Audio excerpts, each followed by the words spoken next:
번째 시간입니다. 오늘은 계시록 마지막 장 22장 1절부터 5절까지의 말씀을 가지고 새 에덴이라는 제목으로 함께 나눠보도록 하겠습니다. 21장부터 22장 5절까지 구조 분석을 해보면 21장 1절부터 8절까지가 새 하늘과 새 땅에 관한 이야기고요. 9절부터 27절까지 아주 길게 새 예루살렘에 대한 이야기를 사도 요한이 써놓았습니다. 그 다음에 오늘 볼 22장 마지막 장 1절부터 5절까지 새 에덴에 대한 이야기입니다. 지난번 시간에도 말씀드렸다시피 이것은 전부 다 새 창조에 대한 이야기다. 새 하늘과 새 땅, 새 예루살렘, 새 에덴은 새 창조에 관한 이야기다. 그래서 창세기에 있는 기사와 같이 더불어서 봐야 됩니다. 절별히 해석하겠습니다. 1절입니다.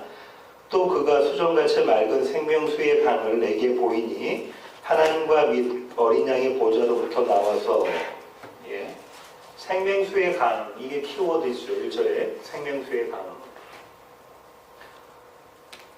출처가 어디서부터 나왔냐면 하나님과 어린 양의 보좌로부터 나왔다라고 되어져 있습니다. 에스겔서 47장에 있는 그림을 사도 요한이 가지고 왔는데요. 에스겔서를 다시 가보겠습니다. 47장. 그러면 이제 47장에 쭉 보면은 1절 보겠습니다. 그가 나를 데리고 성전문에 이르시니 성전의 앞면이 동쪽을 향하였는데 그 문지방 밑에서 물이 나와 동쪽으로 흐르다가 성전 오른쪽 제단 남쪽으로 흘러내리더라 하면서 계속해서 성전에서부터 시작해서 물이 줄줄줄 흘러나와서 조금씩 이렇게 차고 올라오는 모습이 그림이 그려져 있습니다. 이게 에스겔 환상이 성전 환상이죠. 새 성전에 대한 환상입니다. 그래서 이 하나님과 어린 양의 보좌로부터 이걸 또 다른 말로 바꾸고 말하면 무엇으로 바꿀 수 있다고 했죠? 성전 이렇게 바꿀 수 있다. 그런데 우리가 앞서 살펴본 것처럼 새 예루살렘 성에는 무엇이 없었죠? 성전이 없었어요. 그죠? 왜냐하면 하나님과 어린 양이 성전 되시고 빛 되시기 때문에 해와 달 별이 없었고 성전이 없었어요. 근데 이 성전으로부터 생명수 강이 흘러나옵니다. 목적지가 어디냐면 길 가운데로 흐르더라 이렇게 돼 있잖아요. 그런데 지난번에 한번 우리가 살펴봤는데 이사야 35장 8절 보면 이 길이 무엇을 말하는가 한번 다시 한번 살펴보겠습니다. 이사야 35장 8절. 거기에 대로가 있어 큰 길이 있어 그 길을 거룩한 길이라 일컫는 바 되리니 깨끗하지 못한 자는 지나가지 못하겠고 오직 구속함을 입은 자들을 위하여 있게 될 것이라. 새 예루살렘에 대한 이야기를 하면서 그 길은 큰 길이다. 그리고 그 길은 어떤 길이라고 그랬죠? 거룩한 길이다. 근데 요한계시록에서는 요한이 이 길을 뭐라고 불렀죠? 길에 뭐가 깔려있다고 그랬습니까? 길에 정금이 깔려있다고 그랬죠. 정금처럼. 21장 마지막 절 한번 볼까요? 21장 21절. 그 12문은 12진주니 각 문마다 한 개의 진주로 되어 있고 성의 길은 맑은 유리 같은 정금이더라. 예루살렘 성의 길은 정금이에요. 그죠? 정금. 그래서 그게 어떤 사람이 천국 보고 와서 예루살렘 새 예루살렘 보니까 그게 금이더라. 그 길이 금이더라. 그 얘기가 아니고 그 금이 뭐예요? 그 금이라고 표현된 게 뭡니까? 이사야서 보면 거룩하다고 한 길이라고 써 있잖아요. 그럼 거룩이라는 것은 구별된 거, 하나님의 백성들에 대한 이야기랍니다. 그래서 정리해보면 하나님과 어린 양 성전으로부터 흘러나온 그 물이 예루살렘 길 가운데 흐르더라 이렇게 되는 거죠. 그 다음에 왜 그렇게 하려고 하냐면 열매를 맺기 위해서입니다. 열매를 맺기 위해서. 22장 2절로 보면 12가지 열매를 맺다니까 열매를 맺기 위해서 강이 흘러서 길 가운데 흘러가는 거예요. 에스겔서 47장 7절부터 12절을 보면 이 그림이 그대로 그려져 있습니다. 한번 볼까요? 에스겔서 47장. 에스겔서는 47장 이렇게 좀 같이 잡고 계셔야 될 것 같아요. 7절부터 12절. 내가 돌아가니 강 좌우편에 나무가 심이 많더라. 그가 내게 이르시되 이 물이 동쪽으로 향하여 흘러 아라바로 내려가서 바다에 이르리니 이 흘러내리는 물로 그 바다의 물이 되살아나리라.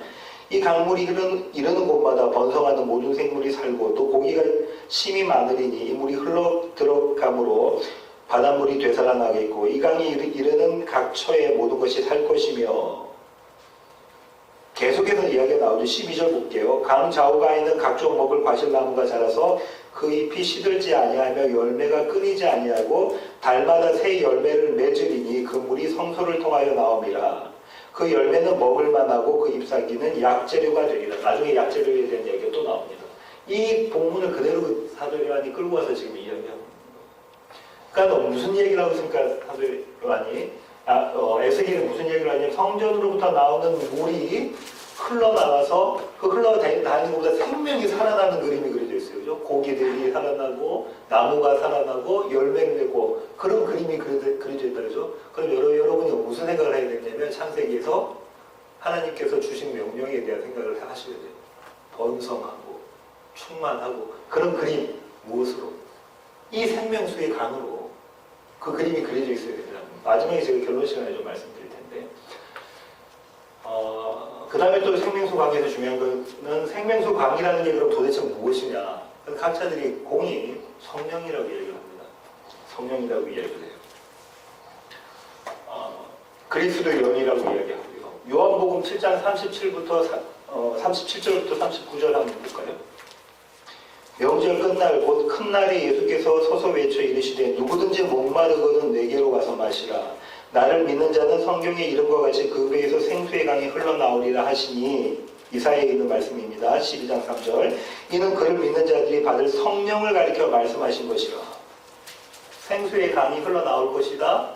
근데 그 생수의 강은 성령이다라고 예수님께서 친절하게 설명을 해주시고 계세요. 4장 14절 요한복음 4장 14절 가면 그 유명한 사마리아 여인에 대한 얘기가 그렇죠. 수가성 여인 우물가에 있는 사마리아 여인 거기서 뭐라 그러죠? 생명의 강, 생수를 영원히 목마르지 않는 생수를 내가 너에게 주겠다라는 얘기를 하고 계시죠.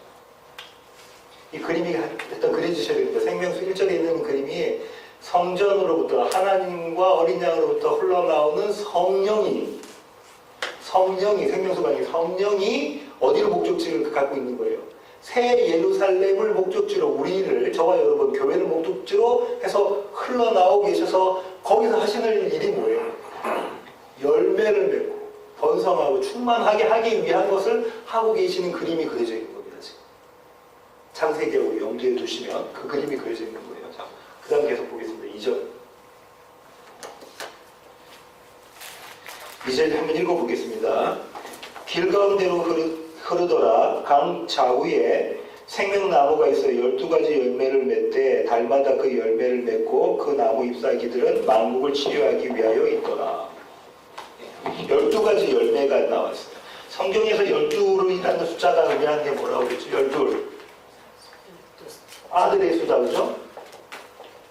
아들의 수. 이 아들이 누구예요? 하나님의 아들, 그죠? 구약에는 12지파로, 신약에는 12사도로 대표되는, 즉, 하나님의 아들들, 교회에 대한 거죠. 이 12가지 열매를 맺는데요. 그럼 이게 뭐란 말이에요? 교회. 생명나무가 있는데 생명나무를 통해서 12가지 열매를 맺는 거예요. 그 다음에 만국을 치료하기 위한 잎사귀가 생명나무에 달려있대요. 근데 이 치료라는 단어를 살펴보면 회복, 온전함이라는 뜻도 같이 가지고 있어요. 그러면 생명나무의 잎이 회복시킬 것이고 무언가를 회복시킬 것이고 온전하게 만들 것이고 또 치료할 것에 대한 개념이 들어가 있는 거예요. 그렇죠? 생명나무가 뭐겠어요? 생명나무가 뭐겠어요? 예수예요, 예수. 예수가 맺는 교회에 대한 그림이 그려져 있는 거예요. 예수가 맺는 그 교회에 대한 그림. 다시 저주가 없으며 하나님과 그 어린 양의 보좌가 그 가운데 있으리니 그의 종들이 그를 섬기며 다시 저주가 없다. 다시 저주가 없다. 스가랴에 있는 그 그림을 그대로 갖고 왔는데요. 스가랴 14장 11절 한번 보겠습니다. 사람이 그 가운데 살며 다시는 저주가 있지 아니하리니 예루살렘이 평안히 서리로다. 다시는 저주가 있지 않겠다. 이 그림을 그대로 사도 요한이 갖고 왔죠. 예루살렘에는 이제 평화가 있는 거죠. 평화만 있는 것입니다. 그런데 이 저주라는 것이 처음 시작된 데가 어디예요? 에덴 동산이란 말이에요. 에덴 동산. 창세기 2장 17절로 가볼까요? 창세기 2장 17절. 선악을 알게 하는 나무의 열매는 먹지 말라. 내가 먹는 날에는 반드시 죽으리라. 주님 하나님께서 이런 저주에 대한 이야기를 하셨단 말이에요. 그런데 이제는 다시는 이 저주가 없대요. 뭐가 없느냐면 선악과 열매가 세에덴 동산에는 없어요. 선악을 판단하는 하나님같이 되고자 하는 자기 확장, 우상 숭배, 음란한 행위 이런 것 자체가 없는 거예요. 세에덴은 그 그림이 없습니다. 예. 계속 보겠습니다. 나중에 종합적으로 정리해드릴 텐데 보겠습니다. 하나님과 그 어린 양의 보좌가 그 가운데 있으니 이 그림은 아까 누누이 설명드린 것처럼 구약에서 장막을 치는 텐트를 치는 모습, 하나님이 교회 가운데 머무시는 모습. 그래서 하나님이 빛이 되시고 해와 달과 별이 필요가 없고 성전이 필요 없는 그 모습입니다. 그죠? 그의 종들이 그를 섬기며 하나님의 아들들이 그를 섬긴다. 여기 섬긴다라고 번역되어져 있는 이 단어가 내 바이블이나 새 번역에는 뭐라고 번역을 했냐면 월십, 예배하다라고 해놨어요. 그러니까 섬기는 건, 하나님을 섬기는 행위는 뭐냐면 예배하는 거예요. 그러니까 우리가 막 하나님을 위해서 목숨 바쳐 뭘 하겠습니다라는 개념이 아니라 하나님이 내 삶의 주인이십니다. 월십이 뭡니까? 가치가 어디에 있느냐, 그 가치에 대한 거예요. 하나님이 나의 최고의 가치십니다라는 예배 드리는 것. 그의 종들이 그를 섬기는 모습이에요.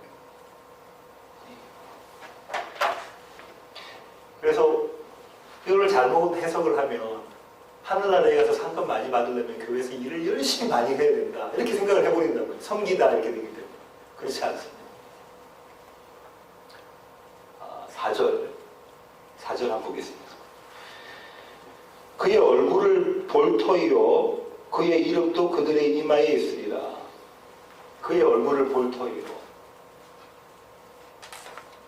그의 얼굴을, 하나님의 얼굴을 본 사람들이 어떻게 되는가 한번 볼까요? 출애굽기 33장 20절부터. 또 이르시되 내가 내 얼굴을 보지 못하리니 나를 보고 살 자가 없음이니라. 지금 누가 누구에게 말씀하시는 거죠? 하나님께서 모세에게 지금 이야기하시는 거죠. 그러면서 여호와께서 또 이르시기를 보라 내 곁에 한 장소가 있으니 너는 그 반석 위에 서라. 내 영광이 지나갈 때에 내가 너를 반석 틈에 두고 내가 지나도록 내 손으로 너를 덮었다가 손을 거두리니 내가 내 등을 볼 것이요 얼굴을 보지 못하리라. 왜냐하면 얼굴을 본다. 하나님을 대면한다는 것은 거룩하지 않은 우리가 거룩한 분을 보면 그 즉시 사망인 거예요. 없음이 되어버리기 때문에 하나님께서 덮으시죠. 성경에 이렇게 영어로 이야기하면 passing by, 지나가심에 대한 얘기가 나와요. 하나님의 백성을 만나시는 방법이 지나가심의 방법이었어요. 그런데 11개 상이나 6개를 보셔도 똑같은데 그런데 이걸 드러내셔요. 드러내시는 첫 번째 계시의 사건이 예수 그리스도를 통해서 드러내신단 말이에요. 요한복음 1장 18절. 본래 하나님을 본 사람이 없으되 보면 죽으니까요. 아버지 품속에 있는 독생하신 하나님이 나타내셨느니라. 성자 예수님이 하나님을 나타내신 모습으로 보인 거예요. 그런데 그럼에도 불구하고 얼굴과 얼굴을 대면하는 것처럼 같은 모습은 아니고 뭔가에 배이 서 있는 모습인데 마지막 완성이 된 우리가 그 하나님을 볼 수 있는 모습, 그 그림이 그려져 있는 것입니다. 그의 이름도 그들의 이마에 있으리라. 이거 출애굽기 한번 다시 보겠습니다. 28장 36절. 너는 또 순금으로 패를 만들어 도장을 새기는 법으로 그 위에 새기되 여호와께 성결이라고 하고 그 패를 청색끈으로 관 위에 매되 곧 관 전면에 있게 하라. 이 패를 아론의 이마에 두어 그가 이스라엘 자손이 거룩하게 드리는 성물과 관련된 죄책을 담당하게 하라. 그 패가 아론의 이마에 늘 있으므로 그 성물을 여호와께서 받으시게 되리라. 지금 뭐라고 이야기한 거죠? 제사장, 대제사장의 역할을 맡고 있는 아론의 이마에 패를 한 개 붙이라고 그래요. 그게 패에 뭐라고 새기냐면 여호와께 성결이라고 새기게 하고 어떤 걸 할 때? 제사 행위를 드릴 때 어린 양을 잡고 하나님께 바쳐드리고 지성소에 들어가 이럴 때 이 패를 보이게 하는 거죠. 이 패에 대한 의미가 뭐냐면 너는 내 아들이고 너는 내 것이다에 대한 개념이란 말이에요. 짐승의 수가 머리와 이마에 받치는 것처럼 하나님의 백성은 하나님의 이름이 폐에 이마에 박혀있는 모습이 있더란 말이에요. 문자적으로 해석을 해서 받아들이면 안 됩니다. 좀 이미지인 거예요. 이거 다 그림 언어입니다. 5절 다시 밤이 없겠고 등불과 햇빛이 쓸데없으니 이는 주 하나님이 그들에게 비치심이라 그들이 세세토록 왕노릇하리로다. 다시 밤이 없겠고. 그럼 밤낮의 의미가 있어야 되겠다. 그죠? 물리적인 이 밤이 없을 것이다 라고 생각을 하시면 안 된다고 말씀하셨어요. 밤낮의 의미를 다시 한번 확인하셔야 되는데 창세기 1장 1절부터 5절까지 다시 가겠습니다. 태초에 하나님이 천지를 창조하시니라 땅이 혼돈하고 공허하며 흑암이 깊음 위에 있고 하나님의 영은 수면 위에 운행하시니라. 하나님이 이르시되 빛이 있으라 하시니 빛이 있었고 빛이 하나님이 보시기에 좋았더라. 하나님이 빛과 어둠을 나누사 하나님이 빛을 낮이라 부르시고 어둠을 밤이라 부르시느니라. 저녁이 되고 아침이 되니 이는 첫째 날이니라. 하나님이 천지를 창조하시는데 그 대강이 이렇대요. 어떠냐면 땅이 혼돈하고 공허하며 흑암이 깊은 위에 있어요. 땅이 그렇게 있었다는 얘기죠. 만들어져. 근데 그 땅이 어떤 상태에 있냐면 공허하고 흑암 위에 있고 캄캄하고 흑암 위에 있는 거예요. 이걸 또 우리가 이 색감으로 받아들여서는 안 되는 거예요. 이것을 선지자가 어떻게 이야기를 했죠? 하나님을 모르는 자의 모습으로 그림을 그렸다는 거예요. 그런 모습이 있는 그림입니다. 그런데 하나님의 영은 수면 위에 운행하시니라. 하나님의 영, 성령이들 수면 위로 운행하시는 모습이에요. 근데 이 운행이라는 단어가 히브리어를 찾아보면 어떤 그림이냐면 암탉이 병아리를 품는 모습이에요. 암탉이 병아리를 품는 모습. 또 어떤 모습을 그림이 그려지냐면 독수리가 자기 새끼를 훈련시키기 위해서 하늘에서 둥지에서 떨어뜨리잖아요. 그럼 새끼가 확 날도 올라가고 확 내려갈 때 독수리 어미 독수리가 확 내려가가지고 그 새끼를 받잖아요. 등으로, 날개로. 그 모습이 이 단어. 이 그림이 어디에서 그려져 있었죠? 계시록에서 그려졌다고 그러죠? 여인을 광야로 내모시고 그 여인을 독수리 날개처럼 이렇게 들어 올리시는 그 모습이 그려져 있었단 말입니다. 마지막에 계시록에. 근데 이 창세기에 그 모습인 거예요. 그 모습. 그런데 그 다음부터 계속 보시겠습니다. 하나님이 이르시되 빛이 있으라 하시니 빛이 있어. 이거는 태양, 해, 달, 별이 아니죠. 해, 달, 별은 그 뒤에 만들어져요. 넷째 날에. 그럼 이건 해, 달, 별이 아니고 빛하고 어둠, 빛을 만드셔서 어둠과 구별을 시키는 그림이 있습니다. 무언가의 빛이 있단 말이에요. 그 빛. 그 다음에 이 빛을 낮이라고 부르시고 어둠을 밤이라고 부르시고 첫째 날이 됐어요. 그럼 이 빛과 어둠, 낮과 밤이 뭐겠느냐? 사도 요한이 해석을 해버리죠. 사도 요한이 해석을 합니다. 요한복음 1장으로 해서. 태초에 말씀에 계시니라. 이 말씀이 하나님과 함께 계셨으니 이 말씀은 곧 하나님이시니라. 그가 태초에 하나님과 함께 계셨고 만물이 그로 말미암아 지은 바 되었으니 지은 것이 하나도 그가 없이는 된 것이 없느니라. 그 안에 생명이 있었으니 이 생명은 사람들의 빛이라. 빛이 어둠에 빛이 되 어둠이 깨닫지 못하더라. 굉장한 싱크로율이다. 그죠? 무슨 말을 하고 있냐면 이 빛이 누구라고 그래요? 사도요한은? 예수님이라고 그러잖아요. 예수님. 그러면 첫째 날 만드신 이 빛은 하나님께서 예수님을 피조물을 만드신 게 아니라 예수님에 대한 그림을 담고 있는 거예요. 예수님이 이 땅에 오시는 그림을 이미 담고 있단 말이에요. 창세기에서.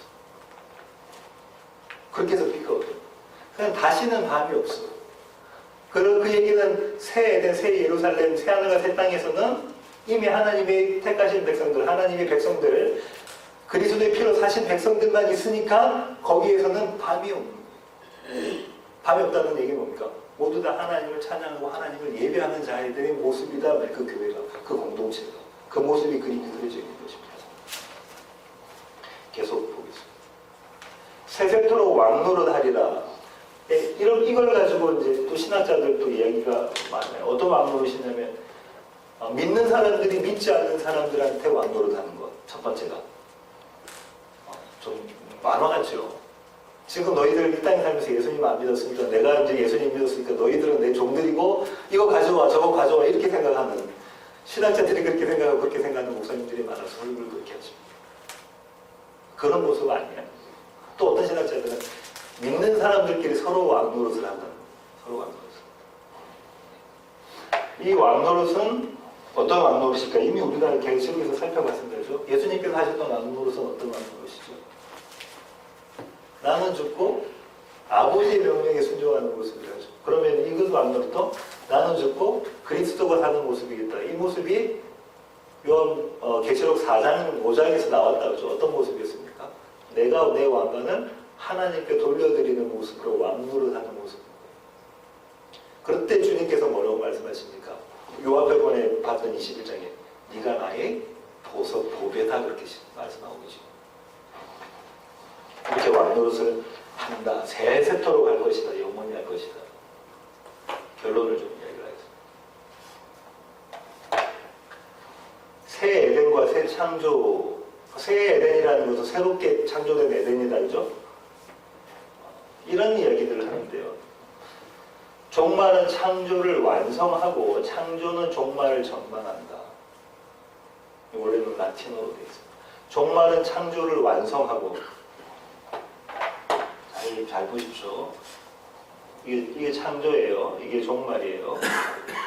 종말은 이 창조에 대한 완성이고 창조는 종말을 전망하는 것, 프리뷰하는 것에 대한 이야기가 그림이 그려져 있습니다. 이게 좋은 말이고 동의를 합니다. 하지만 저는 두 번째 말씀이 더 좋은데요. 두 번째 명제가 더 좋은데요. 이것은 세상은 종말을 품고 창조되었다. 세상은 이미 창조될 때부터 이 종말을 품어 안고 창조된다는 거예요. 그럼 다시 말하면 종말의 완성을 향해 달려가는 모습으로 세상이 창조되었다. 이 얘기가 참이라면, 이 명제가 참이라면 이 역사 가운데 창세기부터 계시록까지 그려진 모든 것은 하나의 목적입니다. 새 창조를 목적으로 갖고 가는 것이죠. 이사야 46장 10절을 한번 보겠습니다. 그러면은 여러분이 또 간과하시고 넘어갔던 부분이 보일 텐데요. 46장 10절입니다. 내가 시초부터 종말을 알리며 아직 이루지 아니한 일을 옛적부터 보이고 이르기를 나의 뜻이 설 것이니 내가 나의 모든 기뻐하는 것을 이루리라 하였노라. 시초부터 이게 뭐 창조부터예요. 내가 창조부터 종말을 알리며 아직 이루지 아니한 일을 옛적부터 보이고 아직 완성되지 않은 것을 옛날부터 창세 때부터 계속 역사내도록 보여주고 계시고 이르기를 나의 뜻이 설 것이니 완성될 것이니 내가 나의 모든 기뻐하는 것을 이루며 하나님이 하나님 작정을 이루시는 그 기뻐함을 이룰 것이다 라고 이사야가 이야기하고 있습니다. 이 얘기잖아요. 세상은 정말 곧 창조되었다. 이 얘기하고 있는 거죠. 그러면 여기서 한번 창조에 대해서 다시 한번 생각해 보죠. 창조. 첫 창조라고 이야기할까요? 예, 창조, 첫 창조. 이걸 우리가 어떻게들 바라보면 이 피조 세계가 이 우주가 어떻게 생겼다에 포커스를 둔단 말이에요. 그렇게 하다 보니까는 어떻게 접근하게 되냐면 현대과학에 있는 현대과학과 진화론으로 대표되기도 하는데요. 현대과학이라고 해서 꼭 진화론만 이야기하는 것은 아닙니다. 그렇죠? 현대과학과 성경에 이야기하는 창조론의 모순이 생겨버리죠. 그렇죠? 성경에는 창조론의 모습이 생기죠. 성경에는 창조를 그대로 따르고 있는 것이 창조과학이라고 합니다. 지난 시간에도 말씀드렸다시피 서울대학교 그 교수님 제가 성함이 자꾸 생각이 안 나는데 천체 관련하는 학과에 계시는 분이 이런 말씀하시죠. 이 창조과학은 이미 그 과학계로부터는 배제당한 이론인 거예요. 왜냐하면 지구의 역사가 14,000년, 5,000년 이것밖에 짧게밖에 안 된다. 이야기하고 있기 때문에 이건 아니다. 왜냐하면 공룡의 화석 이런 것들만 해도 이미 그 훨씬 전의 이야기니까 이건 아닙니다. 근데 그분이 주장하지, 그분이 크리스찬이에요. 그래서 스탠포드 와서 강의를 하셨는데 그분이 뭐라고 말씀하시냐면 창세기가 이야기하고 있는 것은 그분은 창조론을 믿는 분이에요. 근데 설명을 할 수는 없는 거죠. 창세기 이야기하는 것은 어떤 방법으로 이 세상이 만들어졌다를 설명하려고 주어진 책이 아니라 누가 만들었다를 이야기하려고 하는 것이다. 누가 만들었다. 이 세상은 창조주가 만드신 것이다. 그분이 여호와 하나님이시다를 설명하려고 하는 것이다. 공감을 합니다. 공감을 합니다. 근데 거기까지만 이야기를 하면 이제 창조에 대해서만 머무는 것인데 우리가 이렇게 좀 생각을 해보겠습니다. 하나님께서 삼위 하나님께서 새 에덴에도 마찬가지고 첫 에덴에도 마찬가지고 삼위 하나님의 모습이 그림이 그려져 있습니다. 지금도 마찬가지예요. 하나님과 어린 양의 모습과 생명수 강의 모습, 성령의 모습 공이 같이 존재하고 계시다. 삼위일체 되신 하나님께서 하나님의 작정, 하나님의 계획하심을 갖고 계셨던 게 약속의 형태로 주어졌고 이 약속을 우리는 창세전 언약 또 다른 말로는 하나님 스스로의 언약이라고 말씀드렸다고 했어요. 에베소서 1장에 특별히 1장 4절 이렇게 대표적으로 1장 4절이라고 말씀드릴 수가 있는데 이 언약을 이루시기 위해서 무엇을 만드셨다? 하나님 이 땅을 만드셨다. 이 창조가 있고요. 여기가 종말이 있는데 종말이라는 단어보다는 더 좋은 단어는 완성이라는 단어입니다. 이 시작이라는 거예요. 이걸 만드시기 위해 이 약속을 지키시기 위해 신실하신 하나님께서 이 세상을 만드셨다. 그럼 이것이 그분의 이야기다. 약속을 어떻게 하나님께서 지켜나가신다에 대한 이야기란 말이죠. 그렇다면은 중요한 것은 그럼 이 하나님 스스로의 언약이라는 것이 무엇이었느냐라는 거단 말이에요. 근데 여러분 저와 여러분이 알고 있다시피 뭐죠? 그리스도 안에서 그죠? 그리스도 안에서 택한 자들을 택한 자 하면 우리가 생각 딱 떠올리는 게 우리에게는 아무 공로가 없습니다. 우리는 무노한 자고 전적인 하나님 은혜입니다. 그죠? 하나님의 택한 자들을 그리스도 안에서 예수 안에서 택한 자들을 하나님 앞에서 삼위 하나님 앞에서 거룩하고 흠이 없는 자 다른 말로 하면 뭡니까? 구별된 자로 만들어 놓겠다. 그것이 하나님의 약속이에요. 그렇게 하시고자 하는 게 에베소서 1장 이후에 보면 뭐예요? 예배란 말이에요. 참 예배. 계시록에서 이야기합니다. 하나님이 최고의 가치십니다. 내 왕관을 주님께 내어드립니다라는 작을 만들기 위한 게 하나님의 약속이십니다. 그러면 성경의 창세기부터 시작해서 구약의 말라기, 그 다음에 마태복음부터 계시록까지 모든 부분이 설명하고 있는 게 뭐겠어요? 이 하나님의 신실하신 약속을 이루시는 것에 대해서 설명을 하고 있는 책이란 말이에요. 66권이 전부 다. 그게 뭐냐? 복음인 거예요. 복음. 성경 66권 다.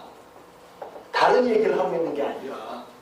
그러니까 남편 만에는 어떻게 살아요? 예, 표면적으로는 그렇게 보이지만 그 얘기하고 있는 것 이면에는 전부 다 뭐에 대한 얘기다. 예수 그리스도를 통해서 너희를 어떻게 구원시켜서 마지막으로 그 구원의 완성을 어떻게 만들어 가실 것이다에 대한 이야기를 다 담고 있다고. 창세기 1장 1절부터 계시록 마지막 장 마지막 절까지. 그러면 각 본을 보는 여러분의 생각이 달라져. 이걸 우리가 성경 공부론에 아까 저번에 이야기했을 때 왜 제가 연역적으로 보냐면 이 전제를 가지고 성경을 본다는 거예요. 저희 교회 목사님들. 그러면은 자 보십시오. 첫 7일 동안 안식하신 7일까지 마지막 날까지 포함해서 7일 동안 첫 창조를 하셨어요. 이 안에 뭐가 담겨 있겠습니까? 이 복음이 담겨 있어야 됩니다. 그죠? 그죠? 새 에덴에 대한 이야기에서 복음이 담겨져 있어야 되죠? 가인과 아벨의 탄생부터 시작해서 이 안에 복음이 담겨져 있어야 되죠? 셋의 이야기, 노아의 이야기 계속해서 복음이 담겨져 있어야 될 거 아니에요? 다 담겨져 있단 말이에요. 그것을 계시록을 끝나면 창세기를 시작해 보려고 합니다. 그 얘기를 하나하나 풀어내는 방법으로 창세기를 시작해 보려고 합니다. 오늘 그 그림이 그려져 있죠. 자, 마지막 때에 아까도 말씀드렸다시피 마지막 때에 뭐하고 뭐를 지금 뭐에 대한 얘기를 했죠? 처음에 새 하늘과 새 땅에 대한 이야기를 하고 그 다음 새 예루살렘에 대한 이야기를 하고 새 에덴에 대한 새 창조를 어떻게 한다는 이야기를 하고 있는데 이게 여기 있는 첫 창조의 그림을 그대로 끌고 왔단 말이에요. 다시 말하면 이렇게 완성될 것에 대한 뭐가 미리 보는 프리뷰가 이 안에 첫 창조에 담겨져 있다. 그러면 이런 것들은 하나님께서 계시해 주시지 않으면 누구를 통해서? 성령을 통해서 계시해 주지 않으시면 모르는 거예요. 그 예수님의 비유 이야기 하시고 하시면 모르잖아요. 이스라엘 백성은 몰라요. 내가 3일 만에 성전을 3일 만에 다시 짓겠다? 이스라엘 사람은 모르는데 당시 유대 사람들, 바리새인들 몰라요. 누가 알아요? 성령 받은 주님의 제자들이 다음에 알죠. 왜? 그것은 그리스도의 몸을 성전대 몸을 일컬으셨던 것이다라고 뭘 합니까? 주석을 달잖아요. 복음서에. 본인이 새롭게 조명돼요. 그렇게 새롭게 조명된 걸 가지고 베드로가 또 설교를 하죠. 성령 받고 3,000명이 돌아오죠. 원래 유대 사람들이 알고 있었던 그 구약이 아니라 성령께서 조명해 주시는 예수 그리스도를 통한 하나님의 놀라운 구원에 대한 입장에서 조명을 한다는 말이에요. 예수 그리스도. 그러니까 다시 말하면 하나님의 약속으로 조명이 되어져야 그게 구약과 신약이에요. 옛 언약과 새 언약이 되어지는 것입니다. 이 옛 언약과 새 언약이 어떤 그 분리된 모습으로 주어진 것이냐 하면 아니에요. 처음부터 끝까지가 똑같은 얘기를 하고 있다. 마지막 새 에덴의 모습이 지금 어땠습니까? 마지막 새 에덴의 모습이 22장 1절부터 볼까요? 생명나무가 서 있어요. 그죠? 생명수 강이 하나님의 보좌로부터 생명수 강이 흘러서 새 예루살렘으로 간단 말이에요. 길가로 가죠. 또 생명나무가 있는데 생명나무를 통해서 12가지 열매가 맺어지고 이 잎사귀 가지고 치유, 회복, 완성시키시는 그림이 그려져 있단 말이에요. 그 다음에 저주가 없어요. 저주가 없다는 얘기는 선악과가 없다는 말이에요. 이때는 뭐가 있었어요? 선악과가 있었단 말이에요. 생명나무도 있었고 선악나무도 있었어요. 생명나무 누구겠어요? 생명나무가 그때 서 있었을 수도 있어요. 그죠? 근데 이 생명나무는 뭘 이야기하는 겁니까? 성경에서 예수 그리스도. 왜냐면 여기서 예수 그리스도잖아요. 그럼 여기 생명나무 예수 그리스도예요. 저는 감히 이야기했는데 하나님께서 이 인간의 타락은 하나님의 장청 안에 포함이 되어 있는 거예요. 그게 없으면 무능하신 하나님이 됩니다. 왜냐면 자기 마음대로 이게 A가 더 선한 길인데 어쩔 수 없이 차선책으로 B를 선택하는 결과가 되어버리죠. 그런 하나님이 아니에요. 뭐하고 그럼 충돌을 됩니까? 인간의 자유의지하고 충돌된다는 거예요. 자유의지라는 것을 그렇게 보시면 안 된다. 그리고 하나님께서 그런 범죄의 조성자인가 이렇게 돼버린다고요. 죄도 다시 생각해 보시고. 이스라엘 백성이 가나안 들어가고 난 다음에 뭐 하였습니까? 도륙했어요. 도륙. 그래서 거기 그때의 단어는 도륙이라는 단어를 써야 돼요. 그죠? 사람, 남자, 여자, 어린이 하나 할 것 없이 가축까지도 다 어떻게 했어요? 죽여. 그게 윤리적인 하나님이고 살인하지 말아야가 하나님이냐고. 예수님이 탄생하실 때 별을 보고 동방에서 날아온 동방박사들이 있습니다. 그죠? 뭘 보고 찾아옵니까? 별 보고 찾아와요. 그 별이 어디 가서 한번 멈추죠? 헤롯 성전에 가서 멈춰요. 인도 한국에서 동방박사를 그냥 바로 다이렉트로 어디로 오면 되는데 베들레헴 구유로 마음간으로 오면 되는데 어디로 가요? 헤롯 성전에 가서 뭘 이야기하게 합니까? 이 세상을 다스릴 왕이 태어난다라는 걸 설명하게 하고 난 다음에 누가 죽습니까? 어린아이들이 다 죽어. 그거 누가 하신 거예요? 하나님 하신 거예요. 그죠? 거기 안 갔으면 어린애들이 안 죽을 거 아니에요. 어린애들 다 죽고 예수님만 곁으로 가잖아요. 그 그림들이 담고 있는 이야기가 있단 말이에요. 그 이야기가 뭐냐면 역사 가운데 심어준 이야기가 뭐냐면 하나님의 약속을 하나님께서 어떻게 실현해 가시는 신실하신 하나님에 대한 그림을 담고 있다는 거예요. 그걸 알게 되면 우리가 뭐 해야 돼요? 주님께서 하시는 일을 그 광대하신 하나님, 우리가 지금 이렇게 제한적으로 보는 그 하나님이 아닌 그 풍성하신 하나님에 대한 경험과 마지막 날에 우리를 그렇게 완성시킬 그 하나님에 대해 하나님의 열심과 실천의 하나님을 우리가 소망하고 신뢰할 수 있게 될 것이죠. 한편으로는 좀 걱정도 돼요. 왜냐하면 해석을 이렇게 하면 또 설교 CD를 들으시는 분이나 아니면 인터넷 방송을 보시는 분들이 또 어떻게 생각하실까에 대한 것도 있지만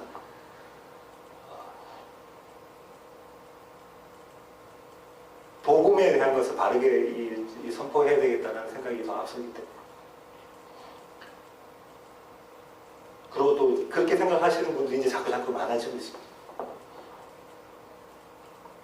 이 그림이 새 창조에서 새 창조 안에 있는 새 에덴을 하나님 어떻게 해서 만드실 것이에 대한 그림. 그러니까 천국 가면 하나님의 보좌에서 생수의 강이 확 흘러나가가지고 우리를 덮치고 천국 가니까 오호만 나무들이 막 있는데 거기에 아주 우리가 전에는 보지 못했던 나무 과실들이 있고 그걸 한 개 따보니까 뭐 오렌지하고 비교할 수 없는 캘리포니아산, 플로리다산 오렌지하고 비교할 수 없는 그 맛있는 맛이고 이런 만화 같은 그림으로 생각하시면 안 된다는 거예요. 지금 뭘 이야기하려고 하시는 겁니까? 자꾸 이렇게 만화처럼 생각을 하고 거기에 대한 그림을 그려주면 그럼 우리의 인간의 사고의 생각에 천국만 그림이 있다는 거예요. 어떤 모습일 줄 몰라요. 근데 그게 무슨 문제가 돼요? 천국이 그런 모습이든 아닌 모습이든 무슨 문제가 됩니까? 그곳에 누가 계시냐? 하나님 계십니다. 내가 어떠한 자인 줄 알았는데 그 나를 이런 자로 하나님의 아들로 보배로 만드시는 그 하나님이 그 자리에 계시면 그 상황이 어떤 그림이 펼쳐지든 간에 그게 무슨 상관이 있어요? 내가 어떤 상을 받고 누구는 개털 모자, 누구는 뭐 아주 빛나는 뭐 밍크 모자 이런 게 있는 게 무슨 의미가 있냐? 그 하나님이 안에 계십니다. 그 하나님을 이 땅에서부터 경험하고 말씀으로 보고 그 하나님이 지금 네 가운데 저와 여러분 가운데 역사하시는 것을 바라보고 그것을 매일의 삶 가운데 경험해라 하시는 것이 저와 여러분에게 주시는 메시지입니다.